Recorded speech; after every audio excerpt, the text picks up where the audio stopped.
Good evening, folks. You're watching The Hungry Handgunner. I'm Nick, and we are out on the range today. We got something new. So, you guys know, if you've watched any of my videos over the last, year or so, year plus, 2 years, I don't remember. I had an FDE St. Victor, Springfield St. Victor, that I used almost exclusively, and had no real issues with that rifle. However, the option came to upgrade, and I did. So, before we go any further, know that there was no major flaw or issue with the St. Victor that made me get rid of it. It was just an opportunity to trade up, so I did. So what we have here is the LWRC IC DI 556. So very cool.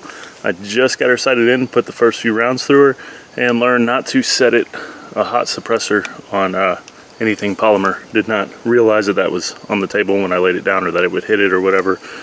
So it'll be fun to clean up later. It is still hot, so I'm not going to touch it now. I have always kind of wanted an LWRC, and then my buddy at the gun shop, he runs one now. His is his is a gas piston. This is DI.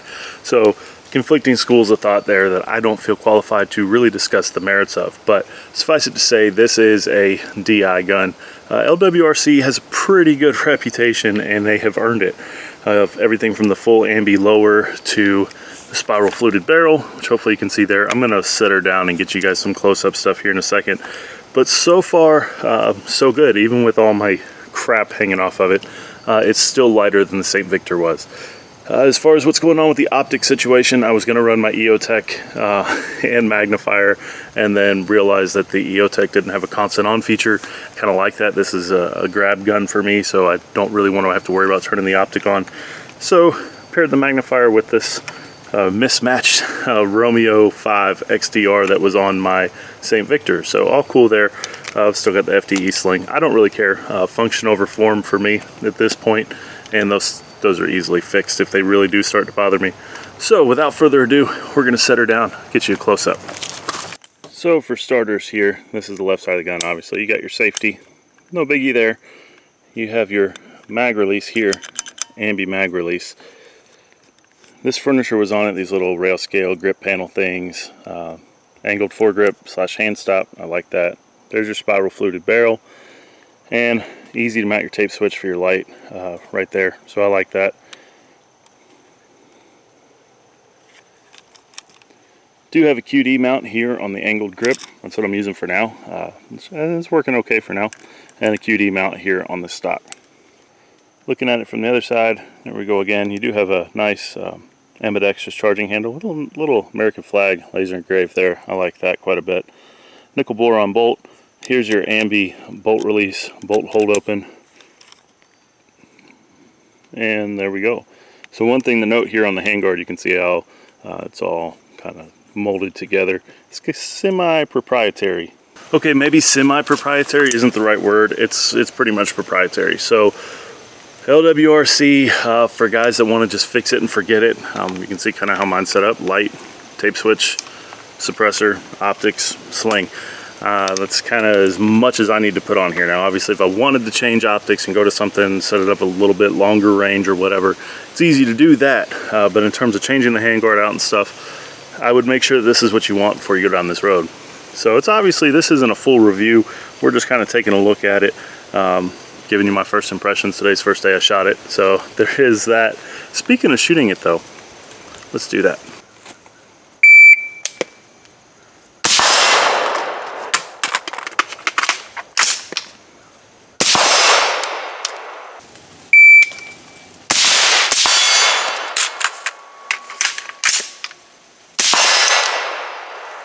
All right, we'll do one more rep.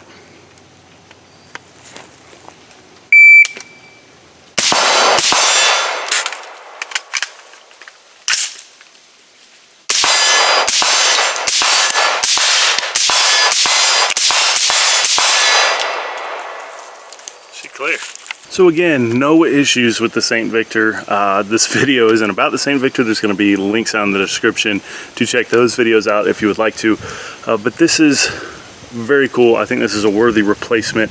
I've liked the trigger time that I've had with LWRC, so I think this should be a very nice go-to kind of grab gun, if you will. Hopefully never need it for any kind of serious work, but I think this is a good option to have for that circumstance. Before I say goodbye today, I do want to thank all my patron supporters and my channel members. You guys are awesome. You guys have contributed more than I can possibly put into words, and I do appreciate everything that you guys have done to support the channel. So if you're interested in becoming a patron and getting some patron only content, or being a channel member and getting early access to videos here on the channel, there's going to be links down in the description to do that. It's never anything that you're obligated to do, but I do appreciate those of you that have. So guys, stay safe, keep shooting, and if you have any thoughts or experiences with the LWRC, go ahead and drop them in the comments and help folks out. I'll see you guys next time.